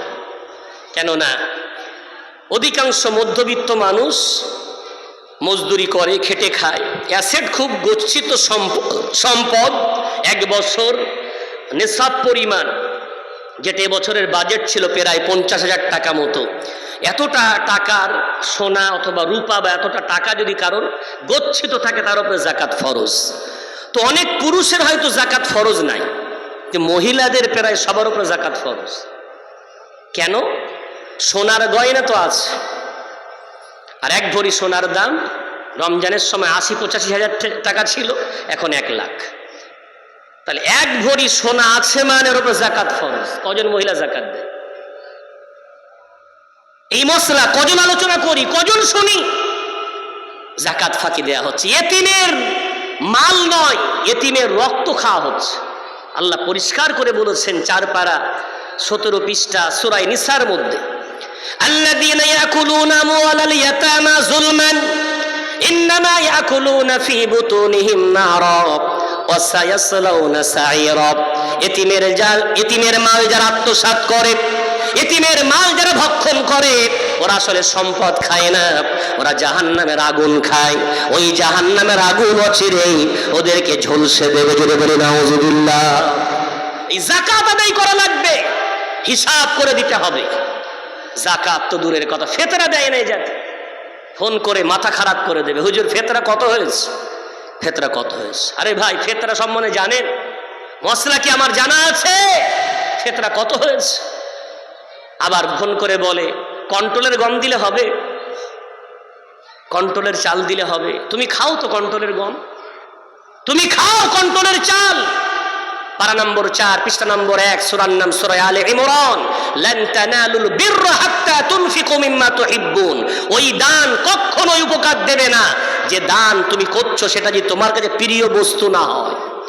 প্রিয় বস্তু দান করা লাগবে, তবেই আল্লাহর কাছে কবুল হবে। যদি বলা যাবে ফিতরার ব্যাপারে পরিষ্কার সহিহ হাদিস, 5টা বস্তু দিয়ে আমার রাসূল ফিতরা দিতেন। নম্বর 1 খেজুর দিতেন 3 কেজি, নাম্বার 2 জব দিতেন 3 কেজি, নাম্বার 3 কিশমিশ দিতেন 3 কেজি, নম্বর 4 পনির দিতেন 3 কেজি। মক্কা মদিনায় গম খুব একটা পাওয়া যায় না, ওই জন্য গমের দামটা অনেক বেশি, তাই গম দিতেন 1.5 কেজি। কটা বস্তু হল? 5টা বস্তু। 5টা বস্তু দিয়ে আমার রাসূল ফিতরা দিতেন। আমাদের বয়স কত? যার যা বয়স হিসাব করে দেখেন, ফোন করে হুজুর ফিতরা কত? তো হুজুর ওই গমের হিসাব, আটার হিসাব করে বলল 50 টাকা, 55 টাকা, 60 টাকা, 65 টাকা, অর্থাৎ 35 বছর ধরে একটা ফিতরা আদায় করেছি ওই গমের মূল্যটাই।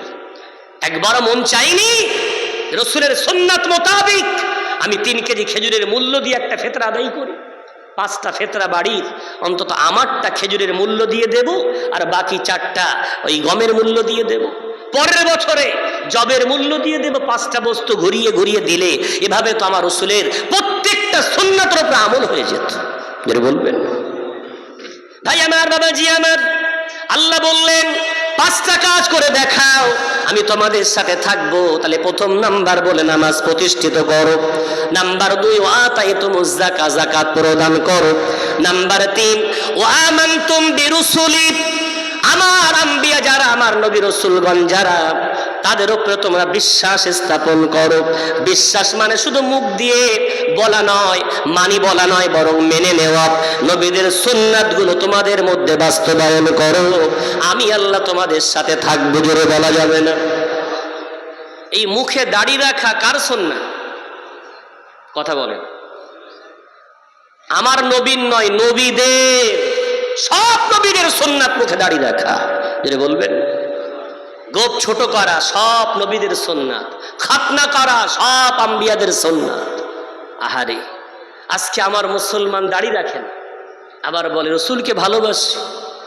আফসোস তো তোমার ওই চেহারা দেখে হয়। তুমি দাড়ি রাখোনি কেন? হ্যান্ডসাম, দেখতে অনেক সুন্দর, দাড়ি রাখলে লজ্জা লাগে, সুন্দরী বউ পাবে না। তুমি কি জানো তোমার জন্মানোর কত আগে তোমার স্ত্রী নির্ধারণ হয়ে আছে? এমনও হতে পারে তুমি বিরাট হ্যান্ডসাম, স্ত্রী তোমার তৈরি হয়নি, অর্থাৎ তোমার বিয়েই হবে না, আল্লাহ তোমার জুড়ি নির্ধারণ করে রাখেনি। কিসের লজ্জা? তোমার মুখের এই পৌরসত্ব, এই দাড়ি রাখাটা, এটা তোমার পুরুষের লক্ষণ। এটা যদি বলবে না তুমি রাখোনি মানে তুমি তো মহিলা নও, আবার তুমি পুরুষও নও, দাড়ি কেটে ফেলছো, তাহলে তুমি কি হিজড়া হবে? মাঝে মাঝে কি কথা বলেন, মাঝে মাঝে কি হয়? হিজড়াই তো হয়। দাড়ি থাকলে পুরুষ, দাড়ি না থাকলে মহিলা। তুমি দাড়ি কাটার পরে মহিলা হতে পারোনি, তাহলে কি আছে? আল্লাহ পাক রব্বুল আলামিন বলছেন ওয়া আমানতুম বিরুসুলি, আম্বিয়াদের উপরে ঈমান আনো, তাদের সুন্নাতগুলো মেনে নাও, সুন্নাত তোমাদের জীবনকে সাজিয়ে নাও। ওয়া আযযাতুমুহু, 4 নম্বর আল্লাহ বলছেন তাদেরকে সাহায্য করো। আম্বিয়াদের সাহায্য কি করে করবেন? আমার নবী মুহাম্মদ তো দুনিয়া থেকে চলে গেছেন, সব আম্বিয়ারা চলে গেছেন, কি করে করবেন? আম্বিয়াদের সাহায্য হলো তাদের আমলগুলো সমাজের বুকে করার পরে মানুষ যেন বলে উম্মাতে মুহাম্মাদি এমন হয়, উম্মাতে মুহাম্মাদি কাউকে কষ্ট দিতে পারে না। তোমার আমল দেখে যদি মানুষ রাসূলকে প্রশংসা করে, তোমার কাজ দেখে যদি মানুষ ইসলামের সুনাম করে, তুমি ভাববে তোমার দ্বারা ইসলামের উপকার হচ্ছে। আর তোমার দ্বারা যদি মুসলমানের বদনাম হয়, ইসলামের বদনাম হয়, তখন তুমি ভাববে তোমার দ্বারা ইসলামের ক্ষতি হচ্ছে। এটা সহজ ভাষায় একটু বুঝে নেন। আমার সময় শেষ হয়েছে, পরবর্তী বক্তাকে আনার অনুরোধ জানাবো, আমার সকালে ক্লাস আছে। আমি আমার আলোচনা একেবারে গুটিয়ে ফেলেছি। 4 নম্বর, নবীগণদের সাহায্য। আপনাদের এই গ্রামে পিকনিকের টিম বার হয় জানুয়ারিতে বা পয়লা বৈশাখে হয়? যদি বার হয় খুব ভালো বুঝতে পারবে। ওরা যখন ডিজে নিয়ে বাইরে যায়, তো ডিজের আওয়াজে একদল অসুস্থ মানুষ, বাজার ঘাটে যারা থাকেন, হাড়ের রোগী, তো ওদের এত ভয়ঙ্কর আওয়াজ, বুকটুক কেঁপে যায়, মাটি কেঁপে যায়। ওই গাড়িতে যারা যায় ওদেরকে দেখার পরে গালি দিয়ে দিয়ে বলে অসভ্য কোথাকার, একদল অসভ্য ঘরের সন্তান, একদল অসভ্য মুসলমান, এই ধরনের কিছু গালি দেয়। ওর নাম কিন্তু আলাদা, আব্দুর রহিম, আব্দুল সাত্তার, আব্দুল, ওর নাম নিয়ে কেউ গালি দেয় না। ইসলামকে গালি দেয়, মুসলমানকে গালি দেয়। মুসলমানের বাচ্চাদের খেয়ে কাজ নেই। গালি কাকে দিল? মুসলমানদের বাচ্চাদের। ইসলামের গালি। ইসলাম কার ধর্ম?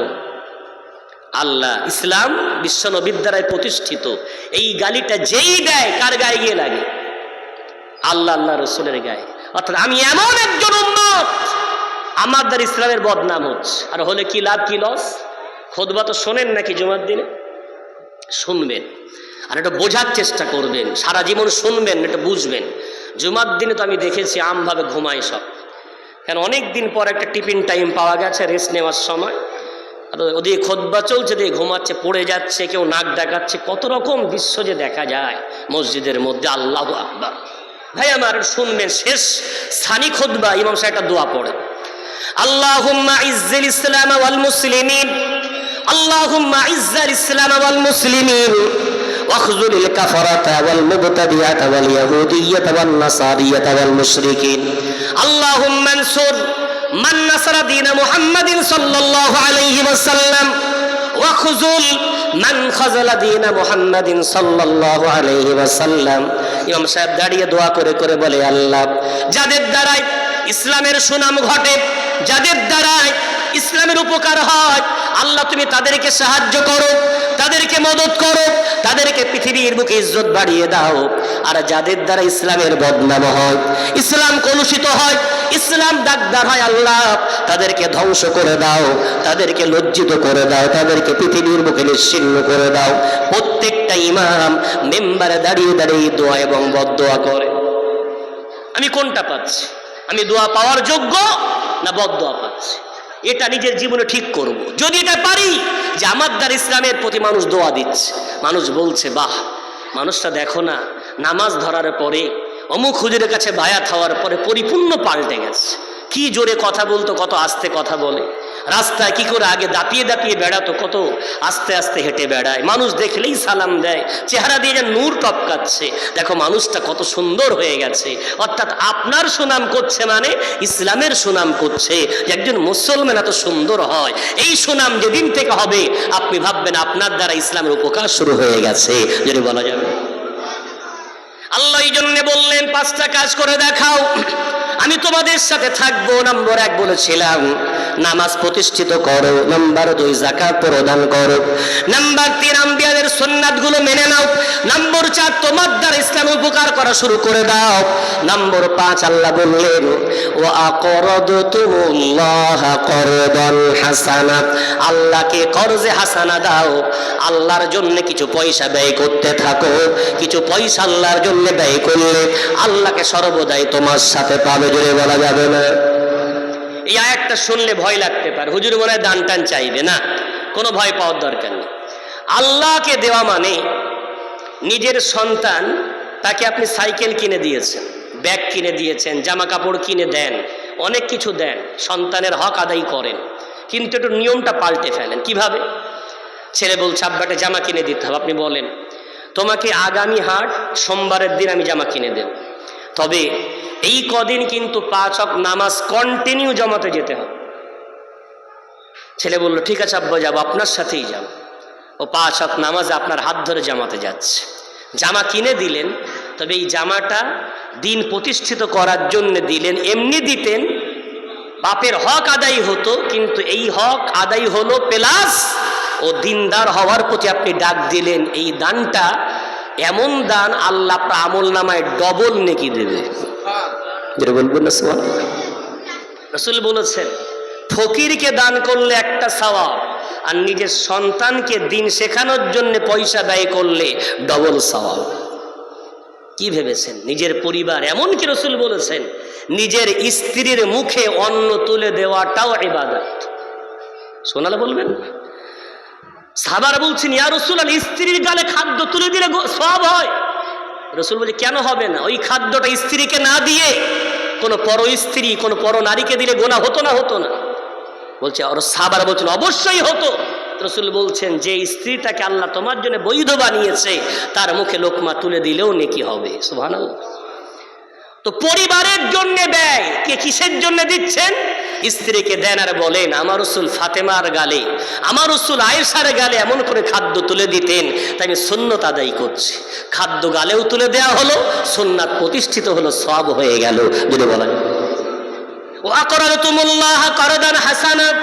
এভাবে দিনের কাজ আপনি আল্লাহর জন্য নফল দান, অনেক সময় পকেটে হাত দিয়ে বার করে দেখে 1 টাকার কয়েন না 2 টাকার কয়েন দেখবেন না, গোপন কিছু দান করেন, পকেটে হাত দিয়েছেন, দান বাক্সে ফেলে দেন, টাকার নোট দেখবেন না, মন যেন না জানতে পারে কি দান।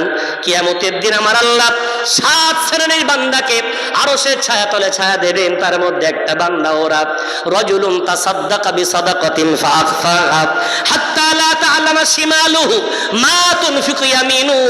ওই বান্দা ডান হাত দান করলে বাম হাত জানতে পারে না, এমন গোপন ভাবে দান করা বান্দাকে আল্লাহ কিয়ামতের দিন, যেদিন কোনো ছায়া থাকবে না, আরশের ছায়াতলে আল্লাহ ছায়া দেবেন, দেবে বলা যাবে না।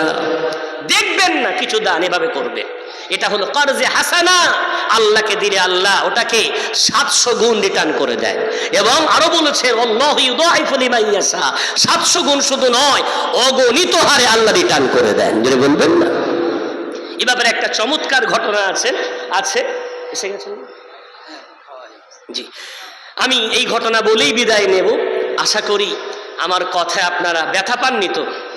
আমি ব্যথা দেওয়ার জন্য আসিনি, একটু আপনাদেরকে কিভাবে আল্লাহকে ভুলে গেছি, সেই ভুলে যাওয়ার পরিণাম কি হতে পারে ব্যাপারে একটু সতর্ক করার চেষ্টা করেছি।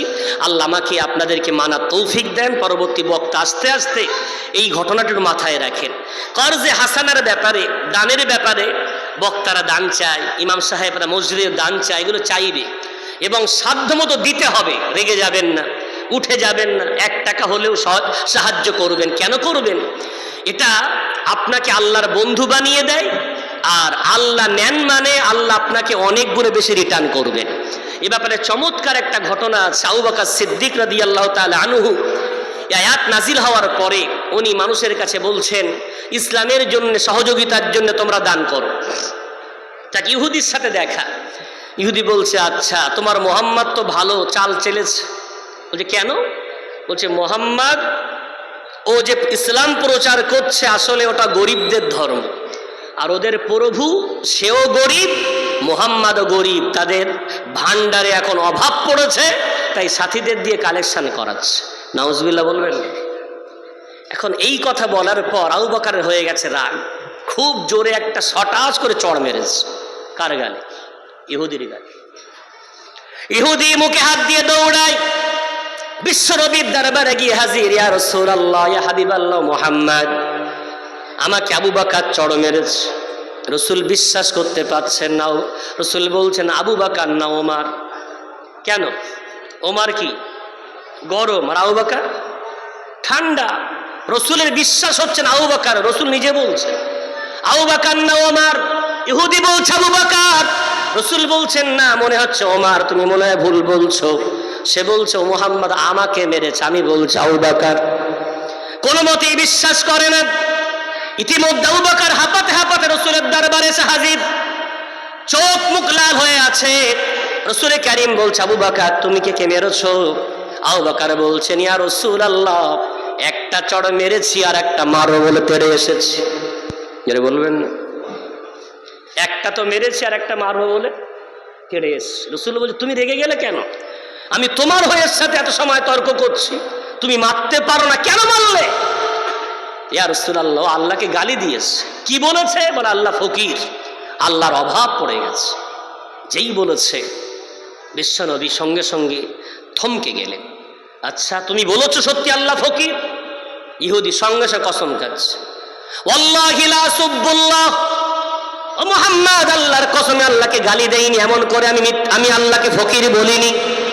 বিশ্বনবী এখন বিচারক, অনেক ইহুদি জমা হয়ে গেছে, অনেক সাহাবা জমা হয়ে গেছেন। কি ব্যাপার, কি হয়েছে ঘটনা? আবু বকর মেরেছে, রাসূল এখন ফয়সালা করবেন। রাসূল বললেন, সত্যি তুমি মেরেছো? আবু বকর স্বীকার করছেন মেরেছি, কারণটাও বললেন, গালি দিয়েছে। ইহুদিকে যেই বললেন তুমি গালি দিয়েছো, বলে না গালি দেয়নি। এখন আল্লাহর কসম খেয়েছে মানে ওর কাছে ও দলিল পেশ করে দিয়েছে। কেন? শরীয়তের হুকুম হলো অস্বীকারী কসম খাবে, আর যিনি দাবি করবেন দলিল পেশ করবেন, সাক্ষী পেশ করবেন। রাসূল বলছেন, এত কসম খেয়ে বলছো গালি দেয়নি। আবু বকর এখন তোমার কাছে আমার আদেশ, তুমি সাক্ষী পেশ করো। ও গালি দিয়েছে, কোনো সাক্ষী আছে? আবু বকর বলছেন আমার কোনো সাক্ষী নাই। 3 বার রাসূল জিজ্ঞাসা করছেন, আবু বকর সাক্ষী আছে? না সাক্ষী নাই। সাক্ষী আছে? সাক্ষী নাই, তবে প্রস্তুত হয়ে যাও। তোমার যখন সাক্ষী নাই, আমি এখন স্বজন পোষণ করতে পারবো না, আমাকে ইনসাফ কায়েম করতে হবে। ও যখন কসম খেয়ে বলল গালি দেয়নি, তুমি বলছো গালে দিয়েছো, সাক্ষী দিতে পারলে না, এখন তোমার গালেও মারবে। সাহাবারা সব চুপচাপ হয়ে গেছে, গোটা মজলিস স্তব্ধ হয়ে গেছে। আহারে, আবু বকরের মুখে চড় মারবে ইহুদি। সবাই তাকিয়ে আছে, রাসূল ফয়সালা করে দিয়েছেন, ইহুদি হাত গোটাচ্ছে বিশ্বনবীর গালে চড় মারবে। ইহুদি আস্তে আস্তে এগিয়ে আসছে, ঠিক এমন সময় আমার রাসূলের চোখটা বন্ধ করে নিলেন। রাসূল বললেন, একটু ক্ষান্ত হও, আমার উপরে ওহী আসা শুরু হয়ে গেছে। ইহুদি আপন জায়গায় দাঁড়িয়ে, আবু বকর আপন জায়গায় দাঁড়িয়ে। এমন সময় আল্লাহ পাক রব্বুল আলামিন আয়াত নাযিল করলেন, 4 পারা 13 পৃষ্ঠা সূরা আলে ইমরানের মধ্যে আল্লাহ বলেন, লাকাদ সামিআল্লাহু কাওলাল্লাযীনা ক্বালু ইন্নাল্লাহা ফাকীরুন ওয়া নাহনু আগনিয়া। ও মুহাম্মদ, আবু বকরের দুনিয়ায় কোনো সাক্ষী নাই, আমি আল্লাহ আবু বকরের সাক্ষী বেনে গেলাম। মুহাম্মদ, আবু বকর কি ইহুদি মারবে না, বরং আমি আল্লাহ আবু বকরের সাক্ষী হয়ে বলছি, ও বলেছে আল্লাহ ফকির, আমি আল্লাহ ব্যাপারে সাক্ষ্য দিয়ে দিলাম, বলে বলা যাবে না। এর বলবেন না সুবহানাল্লাহ? ভাই আমার, বাবাজি, আল্লাহ নিজে সাক্ষী বেনে গেছেন আবু বকর সিদ্দিকের জন্য। এই করজে হাসানা চাইতে গিয়ে আবু বকরকে কি বলেছিল ইহুদিরা? ফকির, ইসলামের অভাব নাই, আমি দিলে আমার লাভ, আমি দান করলে আখেরাত আমার গড়ে যাবে, আমার জমা থাকবে। যাই বা হোক, শুরু থেকে এই পর্যন্ত আপনাদেরকে বোঝাতে চেয়েছি, আল্লাহকে আমরা যেন অস্বীকার না করি, বিশ্ব নবীকে যেন অমান্য না করি, আল্লাহকে মান্যতা দিই, রসুলকে পূর্ণরূপে মেনে নিই। আমরা আমাদের হক আদায় করলে আল্লাহ তার হক আবার আদায় করে দেখিয়ে দেবেন, সব মুসিবত মাথার উপর থেকে দূর হয়ে যাবে। তিনি অপেক্ষায় আছেন, এত বড় বড় আযাব পাঠিয়ে তিনি দেখতে চাচ্ছেন আমাদের চোখের দুফোঁটা পানি পড়ে যাক। হাত তুলে আমরা বলি, লা ইলাহা ইল্লা আনতা সুবহানাকা ইন্নী কুনতু মিনাজ জালিমিন। রব্বানা যালামনা আনফুসানা, দোয়া করি, মায়েরা দোয়া করুক, বাবারা দোয়া করুক, বাচ্চারা দোয়া করুক, ঘরে ঘরে দোয়া হোক। সেই সাথে ওলামারা যেভাবে আমাদেরকে রাস্তা বলেন, আমরা সেই পথে চলতে থাকি, ইনশাআল্লাহুল আজিজ জয় আমাদেরই হবে। কেন? ইসলাম আমাদের নয়, আল্লাহর ধর্ম। একটু জোরে বলা যাবে? মন ভাঙার কোনো দরকার নাই, আমরা প্রস্তুত হয়ে গেলেই রহমত আবার আসবে। এতটুকু বলে আমার ভাষা, আমার বলার কোনো ত্রুটি হলে তথ্যগত আল্লাহ যেন ক্ষমা করেন, আর ভাষাগত আমার কোনো অবাঞ্ছনীয় কথার কারণে আপনাদের মনে আঘাত লাগলে আপনারা ক্ষমা করবেন। আল্লাহ ফিলিস্তিনের মুমিন মুসলমানকে হেফাজত করেন, ভারতবর্ষের মুসলমানদের হেফাজত করেন, গোটা পৃথিবীর মুসলমানকে আল্লাহ হেফাজত করেন, জান মাল ইমান ইজ্জতকে আল্লাহ রক্ষা করেন, আমাদের রাস্তায় বার হওয়াটা আল্লাহ নিরাপদ বানান, এবং সমস্ত রকম বিপদ থেকে আল্লাহ সর্বদাই আমাদেরকে রক্ষা করেন। একটু উচ্চ আওয়াজে বলেন না আল্লাহুম্মা আমিন। এবং ভারতের সবচেয়ে বড় কালা কানুন সংশোধনী বিল যেটা পাস হয়েছে, আল্লাহ যেন অতি দ্রুত এই সংশোধনী বিলটাকে সে যেন উইথড্র করে নেয়, ফিরিয়ে নেয়। তার জন্য যে শক্তি দরকার, সেই আজাদি, ভারত স্বাধীন হওয়ার সময় যে ইমানি শক্তি আল্লাহ আমাদেরকে দিয়েছিলেন, ওই শক্তি আল্লাহ আবার যেন দেন। আমরা যেন সেই শক্তির বলে সব দল মত জাতি সবকিছু ভুলে গিয়ে এক হয়ে ঐক্যতার বাঁধনে বেঁধে 1947 সাল ইংরেজ তাড়িয়ে যেমন ভারত স্বাধীন করেছিলাম, আবার একবার 2025-এ বিজেপি RSS কে তাড়িয়ে আবার ভারত দ্বিতীয়বার স্বাধীন করবে ইনশাআল্লাহ। আল্লাহ আমাদের সেই তৌফিক আল্লাহ আমাদের প্রত্যেককে দেন। এই দোয়া, এই বাসনা, এই কামনা রেখে আমি বিদায় নিচ্ছি। আসসালামু আলাইকুম ওয়া রাহমাতুল্লাহি ওয়া বারাকাতুহু। বন্ধুবর, পরবর্তী বক্তা এসে গেছেন, তার সম্মানার্থে আপনারা তাকবীর ধ্বনি দেন তো একটু, নারায়ে তাকবীর। জোরে বলবেন না নারায়ে তাকবীর। সিলসিলায়ে হক